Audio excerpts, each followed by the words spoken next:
أعوذ بالله من الشيطان الرجيم بسم الله الرحمن الرحيم السلام عليكم ورحمة الله وبركاته.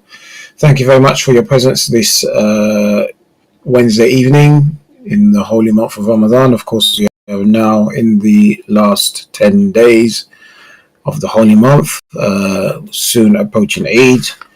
And of course, this is going to be therefore our last show in the holy month of Ramadan. So if there are any questions that you have, inshallah, pertaining to the holy month of Ramadan or Eid, such like, or any questions on Islam, then feel free to call in. Of course, our esteemed Islamic scholar will be here to answer your questions, and we will do our utmost to get through all of your questions, time permitting, inshallah. Thank you for the questions that we have already so far. And without any further delay, just to remind you with regards to the ways in which you can get in touch with us, you can phone in. The phone line is now up and ready, and you can also post your questions using the text messaging service or WhatsApp. We look forward to your questions, and we'll try to get through all of them, time permitting, inshallah.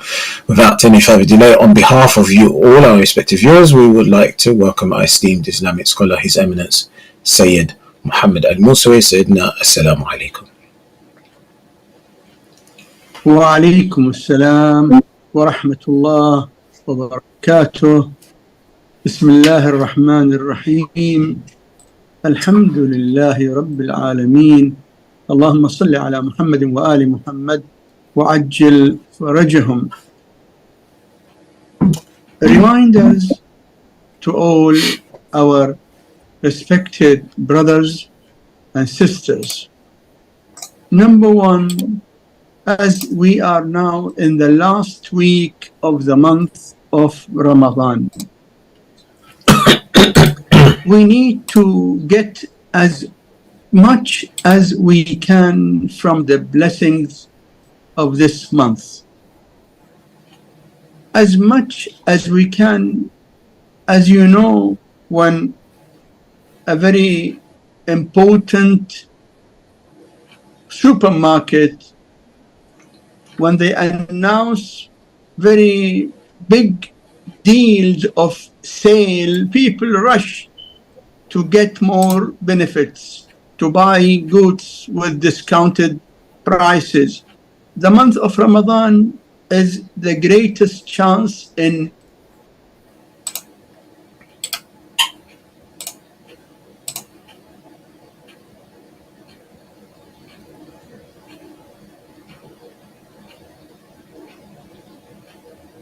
one verse of Quran, as if we have recited the whole Quran.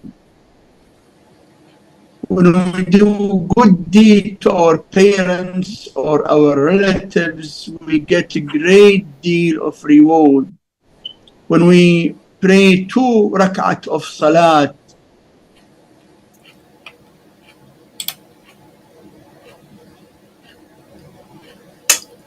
Hello, Sayyidina, can you hear us?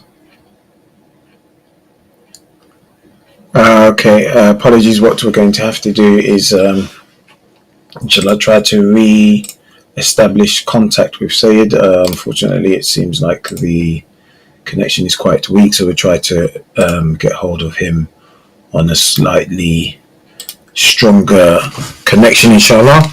While we're waiting for Sayyid to reconnect, just a reminder that the numbers should be appearing on your screens, the numbers for you to be able to text in or send a WhatsApp message in, and of course you can also phone in as well, and we'll be able to take your call live on air. And this obviously gives you the opportunity to speak directly to Sayyid Muhammad Al-Musawi, inshallah. So we'll just give it a couple more seconds. Hopefully we can re-establish that connection. In the meantime,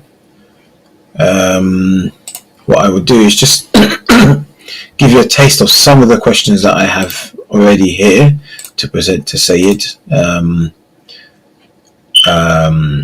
Okay, so one of the questions I have here is it okay to marry a girl named Aisha, although she loves Ahlebait alayhim salam? So of course it'll be interesting to get Sayyid's take on that, whether that's okay or not.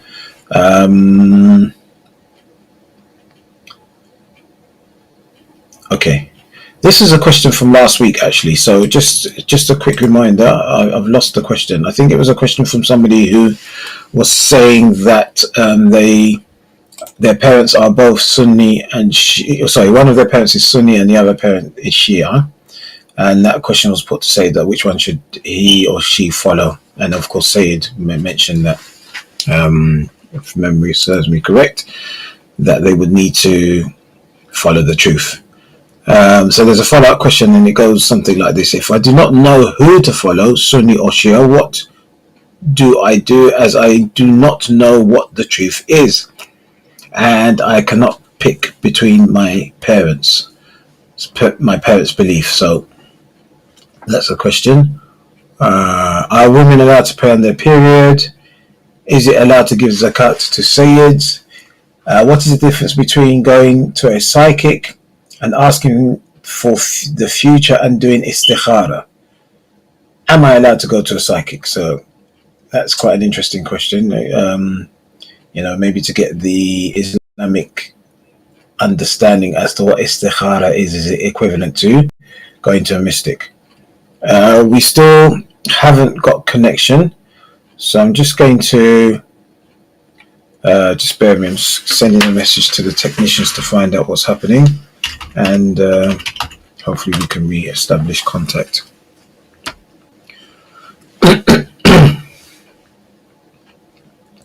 We're supposed to be on air between the hour of 9, basically for 1 hour, between 9 to 10 o'clock, so we still have 45 minutes left, so we're going to persevere in the hope that we're able to re-establish contact, inshallah.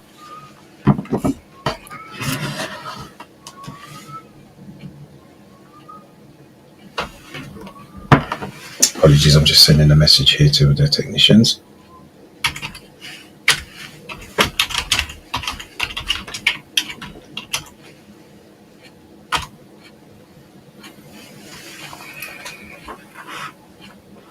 Okay, so I've just received confirmation that we're trying to re-establish contact with the respected Syed.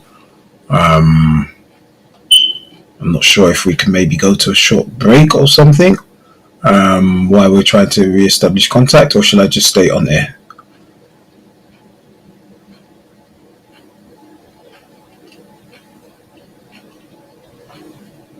Okay.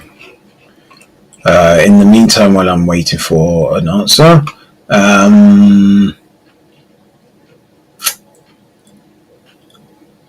here's another question. And this is related to the holy month of Ramadan. It says, I have missed all my fasts last year due to pregnancy. Now this year Ramadan is coming. Oh, sorry, this was a question that was actually asked prior to Ramadan. We didn't get a chance to answer it. What options are there to compensate for my last year's fast? So, inshallah, time permitting, and if we can get Syed back on, I will try to make sure we ask that question. We're going to take a quick 2-minute break, inshallah, right? We attempt to establish contact. My sincere apologies. Wa alaykum salam wa rahmatullahi wa barakatuh, Sayyidina. Can you hear me? Yes, please. I can hear you. Alhamdulillah. Okay. I think we have a phone call, actually. So let's see if we can hear. Assalamu alaikum salam wa rahmatullah. You're live on air? Hello, brother. I gave you the question last week. I texted you regarding the doing sajda on a chair, where there's no availability of a table to put in front. So can one hold the sajda? Okay. I know at home you can do it, right? You can raise on a table, but in a mosque sometime there is no space to put a table, and someone who is not able to bend the knees. In that condition, can one hold the sajda in his or her hand and do the sajda? Taking it towards the forehead. Understood. Yes, I remember the question. Yeah, you remember the question. Yeah. Okay. Thank you. Thank you, Baba. Thank you. Assalamu alaikum. Yes, the answer, yes, you can hold the sajda in your hand and do sajda on it.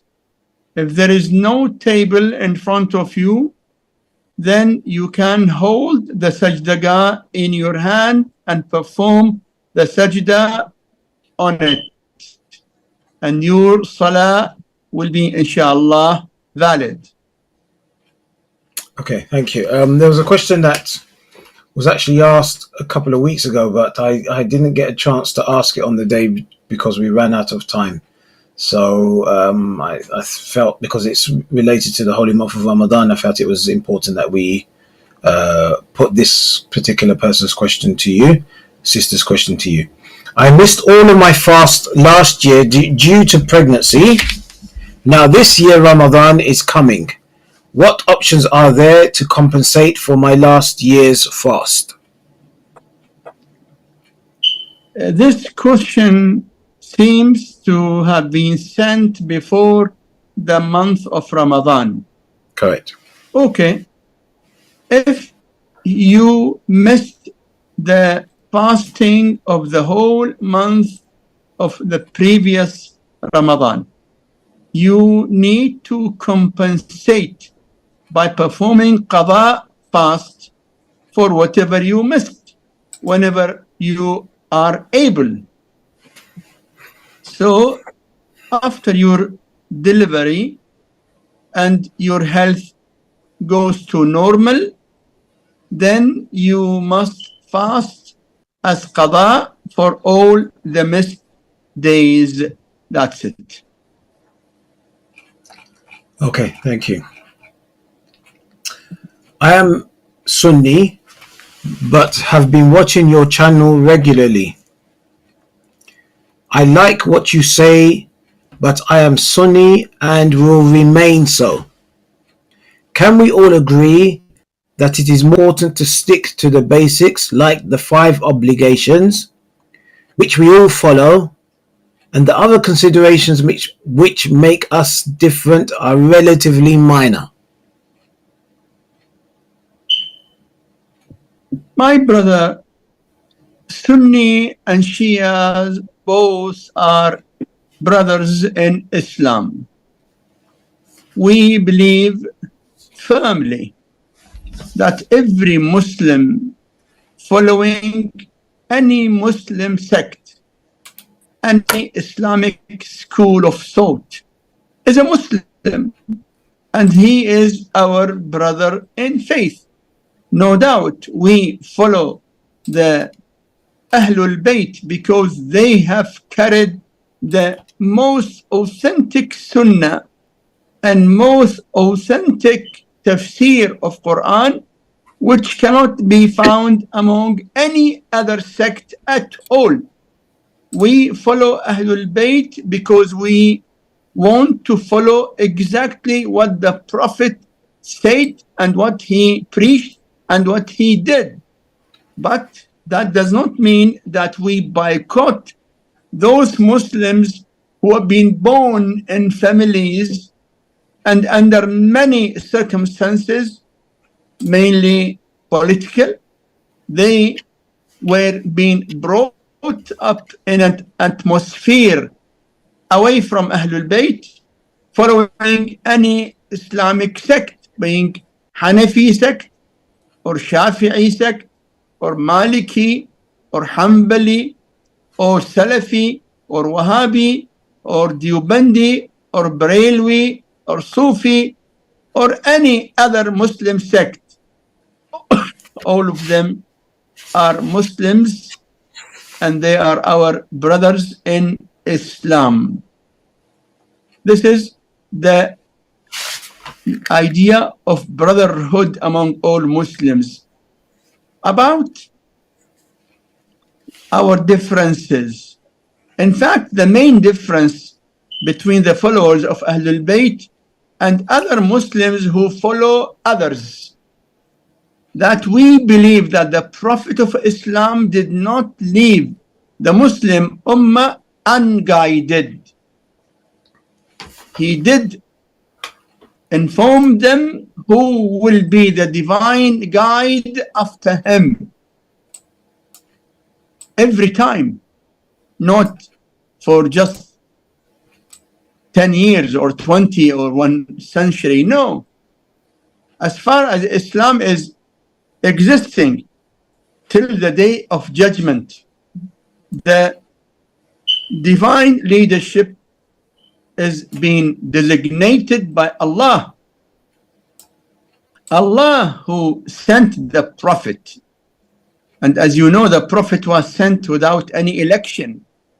Allah did appoint him as a Prophet. And the successor of the Prophet are also appointed by Allah.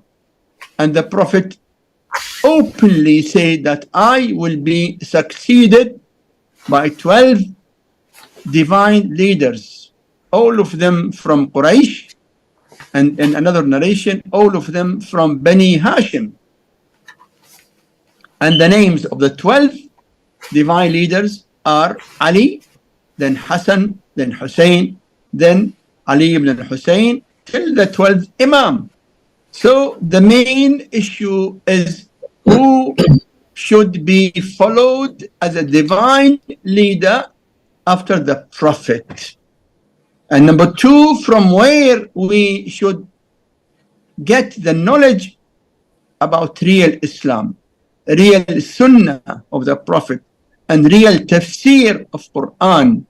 We take the real Sunnah and tafsir of Quran from the most authentic source, who are the progeny of the Prophet, Ahlebait, because the Prophet ordered us to keep following after him Quran and Ahlebait.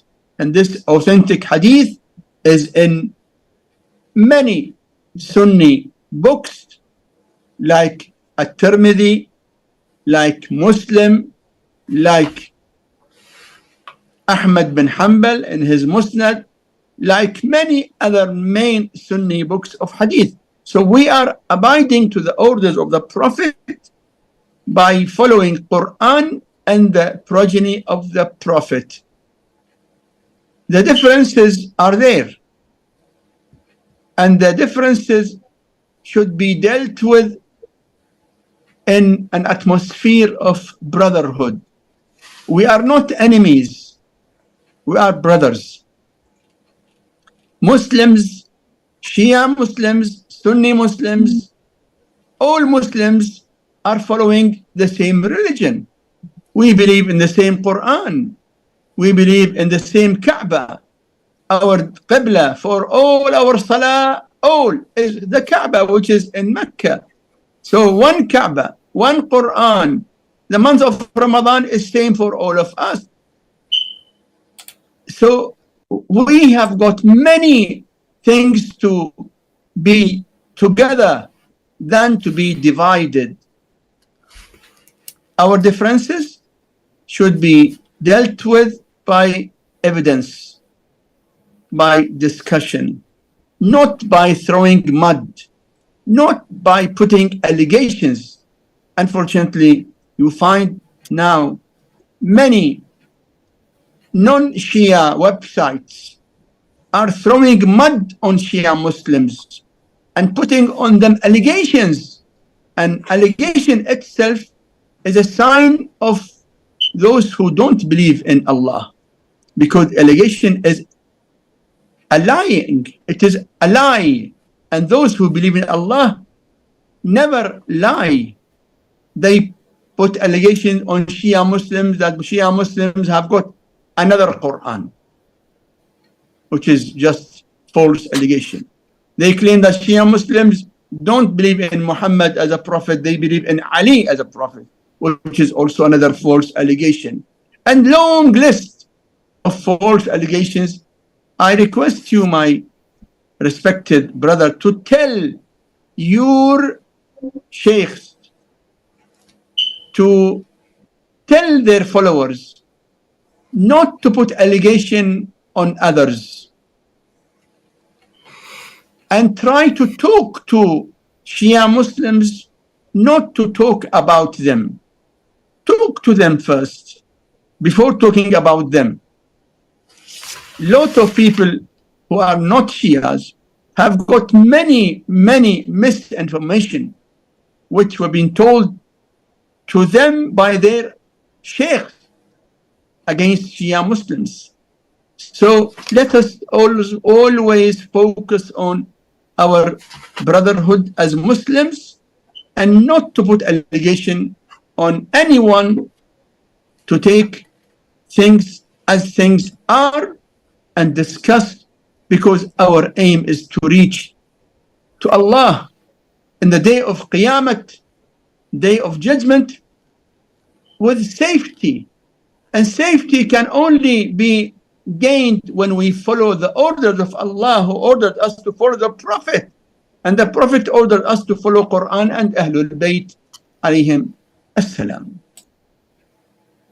Yes. Okay. Thank you. Can you kindly explain what fitra means?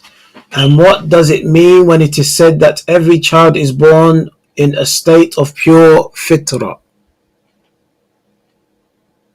You know, fitra in Arabic has got different meanings. The hadith which you quoted, كل مولود يولد على الفطرة. This is not the fitra of the month of Ramadan. No. Al-fitra here means the instinct. Allah, as in Quran, Allah said, فطرة الله التي فطر الناس عليها. Allah created all the human beings on the basic instinct knowledge that every human being knows in his heart that no God but Allah. We call it al-fitra, means the basic instinct knowledge. That is different from the fitra, which is due. Zakatul fitra. Zakatul fitra is different. It is type of zakat. At the end of the month of Ramadan, every Muslim who is not poor must pay zakat al-fitra. That is a due, which is the right of the poor people. It is different from فطرة الله التي فطر الناس عليها. Fitra is that zakat al-fitra, which is known in Urdu fitrana, mud أو صاع من الطعام, not mud. صاع من الطعام means 3 kilograms of food. 3 kilograms of food. Food can be wheat, can be rice, any food. On behalf of every person, whether the person is adult or child, even if the embryo is in the tomb of the mother, we also take fitra for the embryo as well, means on behalf of the embryo. That is the fitra. The fitra, time of it is from the last night of the month of Ramadan, the night of Eid, till before performing Salat al-Eid on the Eid day. And we have to pay the fitra for ourselves and for all those who are under our financial responsibility. Our wife, our families, our children, wives, mother, father, anyone who is under our financial responsibility, even non-Muslim. If you have got a non-Muslim working for you and you are responsible to feed them so and so, fitra is on you. They are non-Muslims, but after all, you are the responsible person, so you must pay fitra for yourself and your family and everyone who is under your financial responsibility. Yes, please. And Sayyidina, here in the UK, do we know how much the fitrah per person is this year? Might be £6 or £7, depending on the price of the food in your area. Price of the food in your area. So can be anyway between 5, 6, 7, depending on the prices of the food in your area per person. Okay, thank you. Did Imam Ali alayhi salam do bayat of any of the Khalifa? Imam Ali alayhi salam never did any allegiance. He never gave any allegiance to any of the rulers before him. Never. He did not fight, but he did not give bay'at at all. He said, لَأُسَالِمَنَّ مَا سَلِمَتْ أُمُورُ الْمُسْلِمِينَ. I will remain peaceful as far as the interest of Muslims is safe. But he did not join any of the rulers before him. He did not give allegiance to any of the rulers before him. Yes, please. Okay, thank you. Are kids allowed to play magic tricks with playing cards or mathematics tricks? Magic tricks are not permissible because magic itself is a major sin. Learning magic or teaching magic or practicing magic or doing anything supporting magic is not permissible in Islam. In Quran, Allah said, وَلَا يُفْلِحُ السَّاحِرُ حَيْثُ أَتَى. The magician can never succeed from wherever he comes. So magic is something sinful and not permissible at all. About mathematics, mathematics is not magics. Mathematics is mathematics, not magic. So we should differentiate between mathematics or some tricks in mathematics, which are after all mathematics, not magic. Magic is different from mathematics. Magic is permissible mathematics is permissible while magic is not permissible at all. Okay, thank you. Next question. When I was young, when the dua of Hujjah was recited, everyone would sit down. Nowadays, I've noticed in different countries that the mu'mineen now stand up and touch their heads and bow. Is it okay if I decide to sit as I used to do before? And would this new practice of standing up be considered a bid'ah? Number one, whatever you used to do has come from the atmosphere that you were grown up in. But if you see something different, you should not jump on labeling it as bid'ah. No, you should refer to the authentic scholars and ask them. The mentioning of Imam al-Mahdi is something very, very great. And standing up when you remember him and putting your hands on your head is something very good. We have got narrations that Imam Ja'far as-Sadiq, who is a great grandfather of Imam al-Mahdi, when he used to remember Imam al-Mahdi, used to stand up and put his hand on his head out of respect for Imam al-Mahdi, who will be one of his grandsons.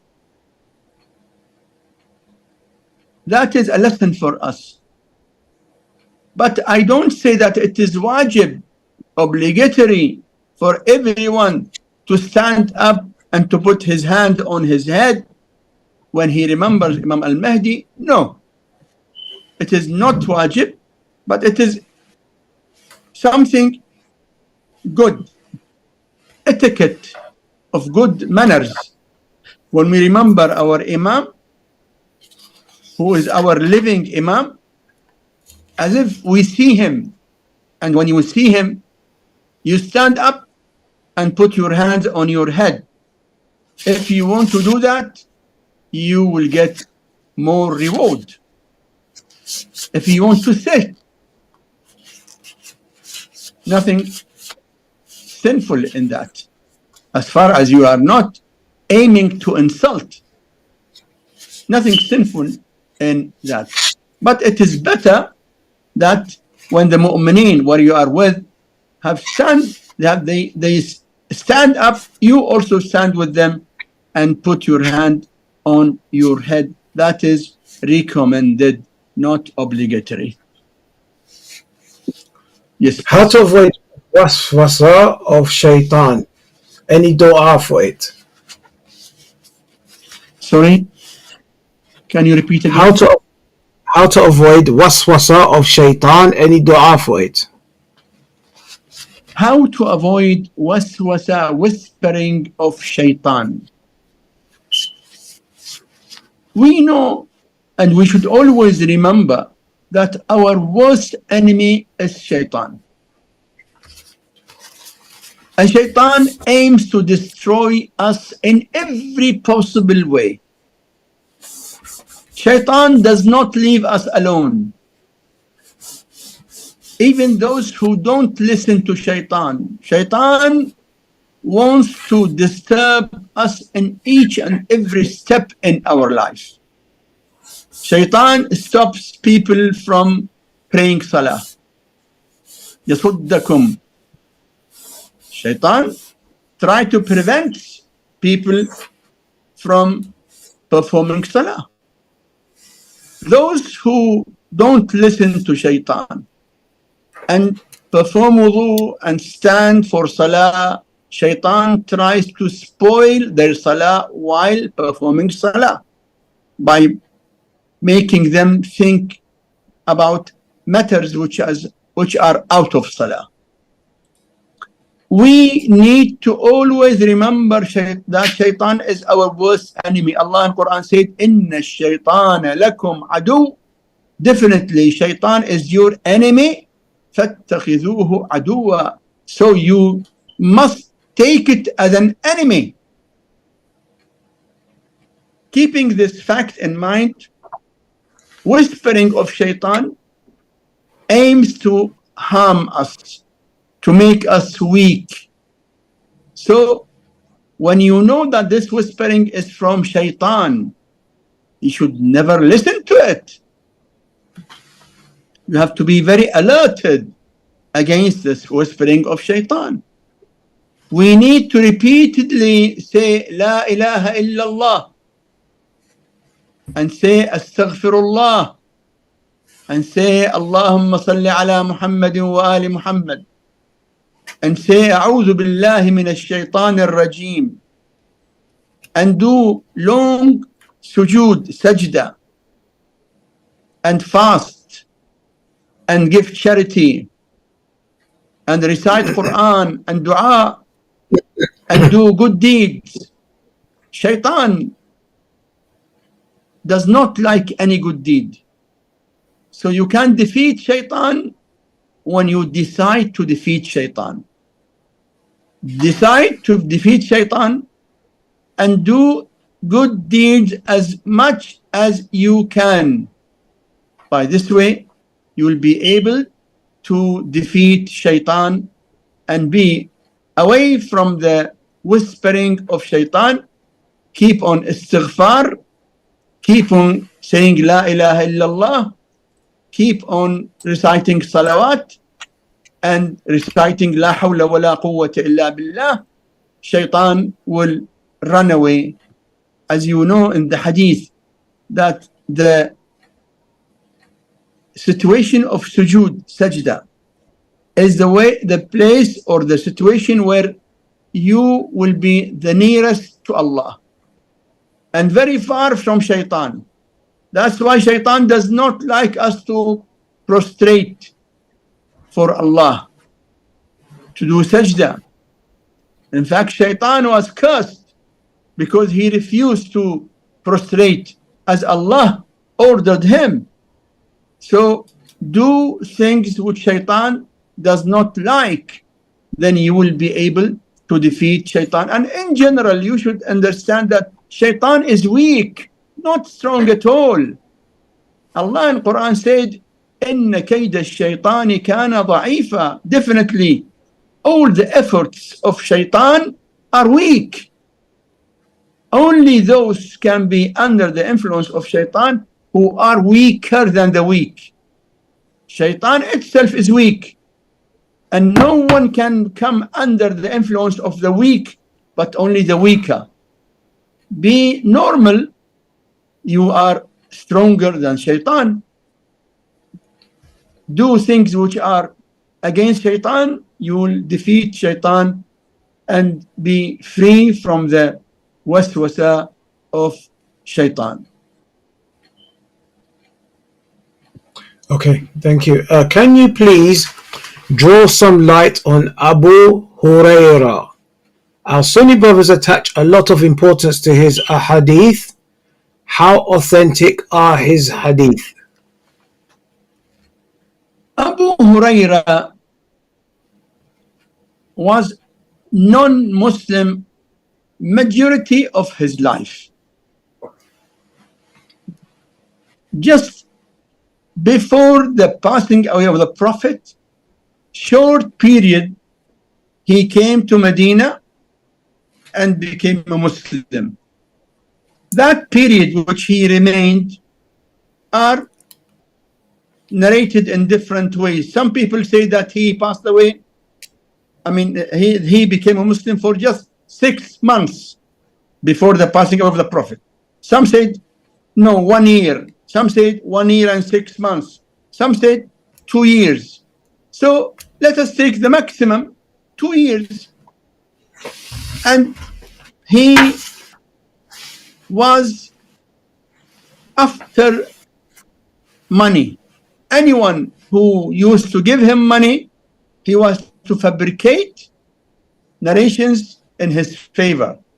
That's why you find that Umar ibn al-Khattab was against Abu Huraira, and he threatened him. لَإِنْ قُلْتَ, he told him, if you open your mouth and say that you heard the Prophet, I will take your head. لَأَخَذْتُ الَّذِي فِيهِ عَيْنَاكَ, I will take your head away from your body. That is Umar.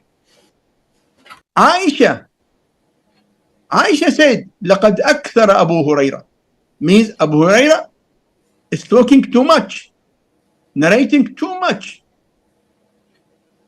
Amir al-Mu'mineen Ali alayhi salam, who is the top, no one is like him.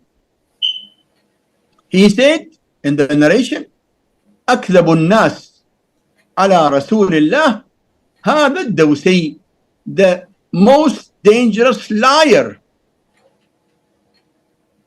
on the Prophet is Abu Huraira. هذا الدوسي, because Abu Huraira is his name, Abu Huraira al-Dawsi. Abu Huraira al-Dawsi. He came from a place called Daus in Yemen. So a man who is being evaluated by such persons, mainly for us, Amir al-Mu'mineen. But for you, as a Sunni, look at the statements of Umar against Abu Huraira. Look at the statements of Aisha against Abu Huraira. And Abu Huraira took this status because he joined Muawiyah. And his narrations were more or less in favor of Muawiyah and his group. That's why you find in Bukhari, the narrations from Abu Huraira are more than the narrations from Abu Bakr and Umar and Uthman and Ali together. Imagine. Because politically, he narrated what the rulers wanted him to narrate. In short, we followers of Ahlul Bayt don't take from Abu Huraira, we take from the truthful narrators who are Ahlul Bayt, and we don't take from persons who are doubtful. A person who is being accused by his own people, like Umar, like Aisha, that he is a liar. That is a very short reply, but there are books, full books written on Abu Huraira. One of the important and very leading big Sunni scholar, Sheikh Mahmoud Abu Rayya, he wrote a full book by the name of Shaykhul Madira Abu Huraira. Madira is a sweet dish. Abu Huraira was fond of eating, especially that sweet dish. So he compiled a full book in which he has proven that Abu Huraira cannot not be trusted as a narrator, but he was fabricating according to his wishes and his benefits and the money he used to get from the rulers like Muawiyah ibn Abi Sufyan. Yes, please. Can we perform one namaz-e-wahshat for more than one person? Yes, we can. We can perform one namaz-e-wahshat for thousands of people. You can say, I perform in your heart, of course. No need to say in your tongue. You perform namaz-e-wahshat for all the mu'mineen who died and buried tonight. How many of them? They can be in thousands all over the world. So one namaz-e-wahshat is being performed and gifted for all the mu'mineen who are being buried this night. It is permissible. And in general, every recommended act. Now, you want to give sadaqah on behalf of your father or your mother or all your family members who passed away, or those who are alive and those who are dead. You can. Any recommended act can be gifted for any number of people, whether alive or dead or both of them. So that is for recommended acts. But wajib, say somebody's father passed away and he wants to perform qada, namaz on behalf of his father. Can he perform qada namaz on behalf of his father and mother together, same namaz? The answer is no. Wajib worship cannot be performed but only on behalf of just one, either for you or on behalf of one only, either your father or your mother. You cannot perform same salah on behalf of two As far as it is wajib salah, I said recommended salah, yes. You can perform namaz shab, night prayer, and give the reward to thousands. But wajib namaz, qada of obligatory salah, cannot be performed on behalf of more than one. Can someone perform salah, wajib salah, for him and for his father? No. Your salah should be for you. But you can perform qada on behalf of your father, not same salah. You cannot say, I'll pray now Maghrib namaz for me and for my father. No. Wajib is only for one, not for more. Yes, please. And just very quickly before we move on, we're running out of time. Salatul Wahshat, is it time specific? In other words, if the person died today, is it a must that it must be performed on that particular evening?